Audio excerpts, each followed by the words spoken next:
जय शिवराय मित्रांनो, अखेर मुख्यमंत्री माझी लाडकी बहीण योजनेमधून लाखो महिलांना अपात्र करण्यात आलेले आहे आणि याच्या संदर्भातील अधिकृत अशी माहिती राज्याच्या महिला व बालविकास मंत्री अदिती तटकरे यांच्या माध्यमातून देण्यात आलेली आहे।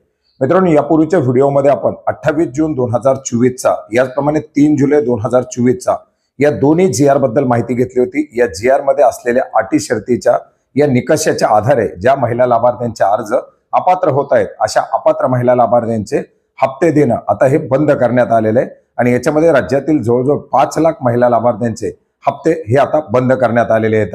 मित्रांनो, याच्यामध्ये आपण जर पाहिलं तर जवळजवळ 2,30,000 महिला या संजय गांधी निराधार योजनेच्या अंतर्गत लाभार्थी असलेल्या महिला आहेत, ज्यांना इतर योजनाच्या अंतर्गत 1500 रुपयाचं मानधन येत असल्यामुळे या योजनेमधून त्यांना अपात्र करण्यात येत आहे।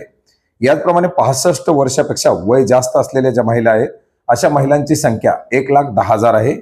याचप्रमाणे कुटुंबातील सदस्यांच्या नावे 4 चाकी गाडी, ट्रॅक्टर वगळून याचप्रमाणे नमो शेतकरी किंवा इतर जे काही योजना आहेत अशा योजना याचप्रमाणे या योजनेमध्ये आपण लाभासाठी पात्र नाहीत आणि स्वेच्छेतून या योजनेतून माघार घेत आहोत अशा प्रकारे जे अर्ज केलेल्या महिला आहेत अशा जवळजवळ 1,60,000 महिला अशा एकूण 5 लाख महिला लाभार्थ्यांना या योजनेतून आता पुढील हप्त्यापासून बाजूला काढण्यात आलेले, त्यांना अपात्र करण्यात आलेले आहे। मोठ्या प्रमाणात या निकषाच्या आधारे पडताळणी होणार का, हे लाभार्थी अपात्र केले जाणार का, अशा प्रकारे चर्चांना उधाण आलेलं होतं आणि अखेर अधिकृतपणे या 5 लाख महिला आता या योजनेमधून अपात्र करण्यात आलेले आहेत।